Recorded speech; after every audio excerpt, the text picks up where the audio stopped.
Assalamu alaykum, hörmətli televizor körgüçülər. Yaxşımsızlar? Dünya Uyg'ur Qurultayı tor televiziyasining kunli xabarlar programmasiga hammanglar xush kelibsizlar. Men İftihar Abdurashid. Bugun payshanba. Hörmətli ko'rmanlar, tövəndə diqqətinizlər kunli xabarlar programmamızın təfsilatında bo'lsin. 11 iyul günü Kanada Federal Hökumətinin Uyğur Məcburi Əmgəyi Çetişlik Nike Kanada və Altın Kan şirkəti Dynasty Gold üstüdən rəsmi təkşiriş başlığanlığını elan qilishi Kanada mətbuatlarında intayin zor qo'zg'olg'i qo'zg'adi. Çünki bu iki şirket Kanada'nın dünya tanılğan en asaslı şirketleri hesaplanады. Kanada Federal Hökumətinin məzkur qararı 10 min Uyğurni Kanadaga yetkab kelib yerləşdirish haqida Kanada Federal Parlamentida e'lanlagan qarardan keyingi Uyğurlar masalasida besilgan eng zo'r qadamlarning biri bo'lib hisoblanadi. Dünya Uyğur Qurultayı Qanun Komitetining mudiri va Kanada Uyğur haqlarini qo'g'dash tashkilotining raisi Mehmet To'xta apandim 2022-yili Kanadadagi 28 kishilik huquq tashkiloti va ommaviy guruhlarni, shundoqla advokatlar jamiyatlarini safarbarlikka keltirib, ularning o'rtaq imzosi bilan Kanadada Uyğur majburiy emgak chetishlik bo'lgan 14 cho'ng şirket üstüdən Kanada Federal Hökumətinin Kanada şirketlərinin qanun tüzümlərinə əməl qılıb qılmağanlıq haqqında məxsus təkşiriş ilib bardığan orqanağa əriz sunğan idi. Dəstəvədə Kanada Federal Hökuməti Uyğur haqlarını qoğdaş təşkilatı başlamçılığındakı 28 təşkilatının yuqarı iltimasını rədd qılğan bolsa-mı, amma ular Kanada Hökuməti Uyğur məcburi əmgək çetişlik şirketlər haqqında davamlıq yeni dəlil isbatlarını sunuş və Kanada parlamentida Uyğurlarını qo'llayotgan parlament a'zolari orqali hukumatga besim shakllantirish orqali oxirgi hisobda Kanada Federal Hökumətinin tunji bo'lib yuqorqi ikki shirkat haqida tekshirish ilib berishni qo'lga keltirdi. Dünya Uyg'ur Qurultayining raisi Dolqin Isa apandim bu munosabat bilan Mehmet To'xta apandimga yo'llagan tabrikida Kanada Federal Hökumətinin mazkur qarorining Uyg'ur majburiy emgakini cheklash haqida besilgan intayin zo'r qadamlarning biri ekanligini, bu munosabat bilan Kanadada yuqorqi qonun harakatga boshlamchilik qilgan Kanada Uyg'ur haqlarini qo'g'dash tashkilotiga va bu harakatni qo'llab imzo qo'ygan boshqa 27 tashkilotga butun Sharq Turkiston xalqi nomidan alohida rahmat aytadiganligini bildirdi. Dolqin Isa apandim bu vaqtda yana istansimiz qilgan so'zida g'arb ellarda faoliyat olib berayotgan Uyg'ur tashkilotlarimiz va siyosiy faoliyatchilarimizning Kanada Uyg'ur haqlarini qo'g'dash tashkilotining yuqorqi harakatidan ulgilib, o'zir turishliq davlatlarda Uyg'ur majburiy emgak chetishlik shirkatlarini aniqlab chiqib, bu vaqtda hukumat va qonuniy organlarga ariz sunishning to'liq zarur ekanligini, bu jihatda Dünya Uyg'ur Qurultayining Uyg'ur majburiy emgak chetishlik shirkatlarining ahvoli haqida material va hujjatlar bilan ta'minlashga tayyor ekanligini ifoda qildi. Kanada Federal Hökumətinin yuqorqi qarori dunyodagi nopuzli shirkatlardan hisoblangan Nike Kanada bilan Dynasty Gold shirkatlarini qattiq cho'chitdi. Dünyadagi obraziga salbiy ta'sir elib kelishdan vahim yegan bu ikki shirkat darhol bayonotlar e'lon qilib, o'zlarining Uyg'ur majburiy emgaki bilan chetishligi yo'qligini, Uyg'ur majburiy emgaki masalasi o'tirib chiqqandan keyin Sharq Turkistondagi Xitoy shirkatlari bilan bo'lgan savdo aloqasini uzganligini ilgari surishdi. Nike Kanada shirkati Kanada Federal Hökumatiga yo'llagan maktubida o'zlari haqida tekshirish elib berishni rad qilganligini bildirish bilan birga Sharq Turkistonda Uyg'urlarning majburiy emgak silinayotganligidan qattiq andish tuyayotganligini ifoda qildi. Kanada Dynasty Gold Altın Kan shirkati Sharq Turkistondagi Xitoy shirkatlari bilan Uyg'ur majburiy emgak masalasi o'tirg'i chiqishdan xili burun aloqa qilganligini, ammo hozir Xitoy shirkatlari bilan hech bir aloqasining yo'qligini ilgari surdi. Ammo Kanada Uyg'ur haqlarini qo'g'dash tashkilotining bu vaqtda tayyorlagan tekshirish dokladida va Avstraliya strategiyalik tadqiqot institutining tekshirish dokladida Nike Kanada shirkati bilan Kanada Dynasty Gold Altın Kan shirkatining hozirma ham Uyg'ur majburiy emgakidan naf olayotganligi qayd qilinmoqda. 12 iyul kuni Amerika Davlat Majlisi qaramog'idagi Amerika-Xitoy strategiyalik raqobat favqulodda komiteti Xitoy Kompartiyasining e'tiqodchi ommaga bo'lgan tahdidi dinlararo munozara nomli guvohlik anglash yig'ini o'tkazdi. Mazkur yig'inga musulmonlar, xristianlar va buddistlar jamoatlarining diniy rahbarlari qatnashgan bo'lib, ular Xitoy hukumatining e'tiqodchi ommaga va har qaysi dinlarning muxlislariga yurgizgan bostirishlarini anglatdi. Dünya Uyg'ur Qurultayi ijroiya komitetining raisi va Uyg'ur kishilik huquq qurilishining direktori Ömer Qanat Amerikada turishliq Uyg'ur imom Anqar hojimlar yig'inda Sharq Turkiston musulmonlariga vakolatan guvohlik beruvchilar qatoridan o'rin oldi. Mazkur yig'inga Amerika Xitoy strategiyalik raqobat favqulodda komitetining raisi Mike Gallagher apandi riyosatchilik qilgan bo'lib, u ichilish nutqida mundaq dedi: Xitoy Kompartiyasi Xinjiangda irqiy qirg'inchilik yurgizyotdi. Ular jinoyatlarning ichidagi eng og'ir jinoyatni o'tkazayotdi.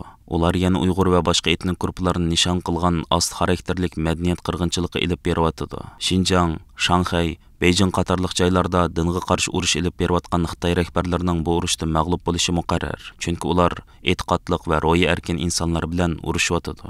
Yig'in jarayonida Amerika Xalqaro diniy erkinlik komitetining komissari, Virginiyadagi musulmonlarning tashkiloti Adams markazining imomi Muhammad Majid so'z qilib, Xitoy hukumatining barliq dinlarga qarta yurgizayotgan bostirishlarni aybladi.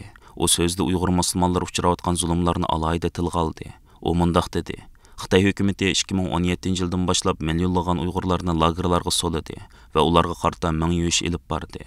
Taxminan 900 ming musulmon Uyg'ur bolalar ota-onasidan ayritildi. Biz hatto Xitoy hukumatining islom dinidagi muhim yemeklik farizlarining biri bo'lgan cho'shqa go'shtni musulmonlarga majbur yegizganligini ko'rdik. Amerika Xalqaro din erkinlik komiteti Xitoyning bostirishi va ziyonkashlikka uchrayotgan barliq insonlar bilan bir sapda turadi. Uyg'ur jamoatiga vakolatan Amerikada turishliq Uyg'ur imom Anqar hojim guvohlik bergan bo'lib, u Xitoy hukumatining Uyg'ur musulmonlarga va shundaqli islom dinini qaratgan bostirishni amaliy misollar bilan anglatdi. U guvohlik berish jarayonida o'zining Saudiya Arabistonda birga o'qigan saboqdoshining yurtiga qaytganda tutilib ketilganligiga shohid bo'lganligini, kichik vaqtida din dars bergan ustozining yaqinda turmada o'lib ketganlik xabarini anglaganligini bayon qildi. U yana muhojiratga Uyg'urlar uchrayotgan ro'yi bisimlarni Uyg'urlarning Amerika hukumatining yordamiga muhtoj ekanligini eskartib o'tdi.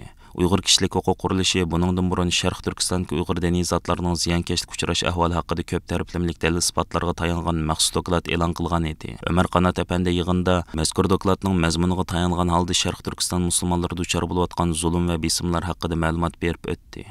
Bu yig'inga yana Xitoyning bostirishlardan qochib, Amerikaga yerlashgan Xitoy xristianlari va Tibet buddistlarining diniy rahbarlari qatnashgan bo'lib, ular o'zlarining Xitoy kompartiyasi tomonidan ziyonkashlikka uchraganligidek kechirmishlarini yig'in ahli bilan o'rtoqlashdi. 12 iyul kuni Turkiya parlamentidagi hokimiyat beshidagi Adolat va taraqqiyot partiyasining parlament a'zosi bo'lgan Ahmad Qilich apandi bilan Osman Mastan apandi qatorliqlar Uyg'ur akademiyasi raisi va Dunyo Uyg'ur qurultayining oliy maslahatchisi Rishad Abbas, Uyg'ur akademiyasining bosh kotibi Abdulhamid Qaraxon, Amerikadagi Uyg'ur harakat tashkiloti mudiri Roshan Abbas va Uyg'ur tadqiqot markazi mudiri Abdulhakim Idris, Dunyo Uyg'ur qurultayi yoshlar komitetining muavin mudiri, qurultayning Turkiya vakili Abduqodir Abdukerimlardan tarkib topgan bir hay'atni parlament binosidagi ishxonasida qabul qildi. Uchrashda bu hay'at ba'zi konkret talablarni o'ttirib qo'ydi. Parlament a'zolari bu talablarni hukumatga yetkazganligini, Uyg'urlarning hozirgi og'ir vaziyatdan qutulish uchun qo'llaridan kelganini qilganligini, hatto Turkiya parlamentida Uyg'urlar to'g'risida konkret ishlarni qilish uchun kuch chiqarganligini bayon qilishdi.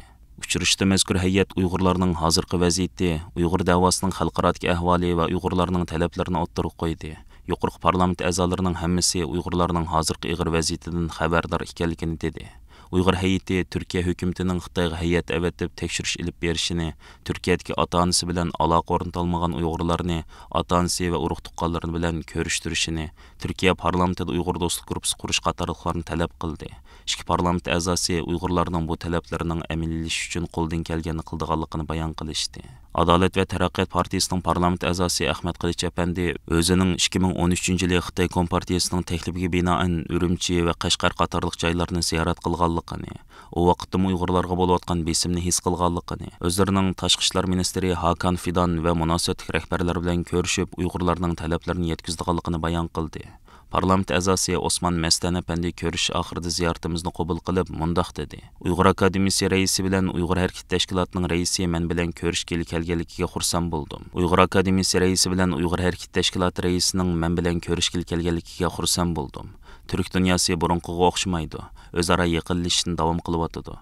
Men bu Turkiya millatlarga ko'ngil bilaman. Uyg'ur masalasi Turk dunyosining bizning qanigan yarimiz. Biz bugungi uchrashishimizda Uyg'ur masalasi asosida Turk dunyosining masalalari to'g'risida so'zlashdik. Uyg'ur masalasi Turk dunyosining eng muhim masalasidir. Osman Mastan apandi Uyg'ur masalasini hal qilish uchun qo'ldan kelganini qilganligini bayon qildi. U mundaq dedi. Oldimizgi kunlarda Uyg'ur masalasi to'g'risida ba'zi ishlarni qilishni o'ylayapmiz. Uyg'ur uchun bir parlament a'zosi va bir turk bo'lish sifati bilan qo'limdan kelganini qilishga tirishaman. Men Turk davlatlari tashkiloti vasitasi bilan Turkiy millatlarning o'zaro taqim yiqilishidiganligiga ishonaman. Tarixda turklar o'zaro ko'p urush qildi. Bugungi kunda tarixda misli ko'rilmagan bir yiqilish bor. Men oldimizgi 100 yilning turklarning 100 yili bo'ldiganligiga ishonish bilan birga Uyg'ur masalasining hal bo'ldiganligiga ishonaman. Uyg'ur masalasini hal qilish uchun qo'limizdan kelganini qilamiz. Mazkur hay'at 12 iyul kuni Adolat va taraqqiyot partiyasidan sirt partiyasining parlament a'zosi Yüksel Selçuk Turkoğlu apandi va Bilal Biliji apandilar bilan uchrashib, Uyg'urlarning navbatdagi vaziyati, Sharq Turkiston davosining xalqaro yuzlanishi va Uyg'urlarning talablarini o'ttirib qo'ydi. Parlament a'zolari partiyasining burundan tortib Sharq Turkiston masalasini parlamentda o'ttirib qo'yib kelayotganligini, buningdan keyin taxmi aktiv holda o'ttirib qo'ydiganligini aytdi. Hozir Turkiya parlamentida cho'ng kichik bo'lib 15 partiya vazifa o'tayotgan bo'lib, Uyg'ur masalasi parlamentdagi 5 o'ktish partiya tarafidan davomli o'ttirib qo'yilib kelmoqda. Amerika CNN torining 12-iyul kuni xabar qilishicha, Xitoy xakerlari Amerikaning hukumat o'rinlarini o'z ichiga olgan 20 necha organning ilxat hisobiga hujum qilgan bo'lib, amaliyotda bu Xitoyning Amerikaning hukumat uchurlarini o'g'irlashni nishon qilgan josuslik harakati ekan. Xitoy xakerlarining bu hujumi eng dastlabda Amerika tashqi ishlar ministrligida bayqalgan bo'lib, ondan bu ahvol Microsoft shirkatiga ma'lum qilingan.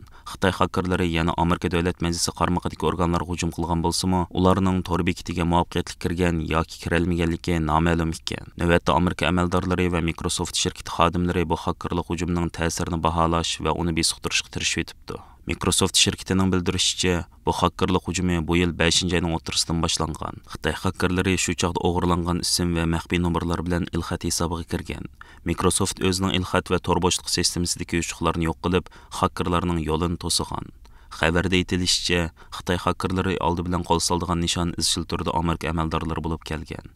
Amerika Federatsiya tekshirish idorasi, ya'ni FBI'ning bildirishicha, Xitoy hukumatining xakerlik plani boshqa davlat hukumatlarining shu xil planining yig'indisidan ko'p ekan. Hurmatli ko'ruvchilar, yuqorida diqqatingizga kunlik xabarlar programmamizning tafsilotini sunduq. Kelar qatimliq sonimizgacha ko'rishgacha omon bo'lgaysizlar. Stansimizning YouTube kanaliga a'zo bo'lishni unutmang. Xayr xo'sh.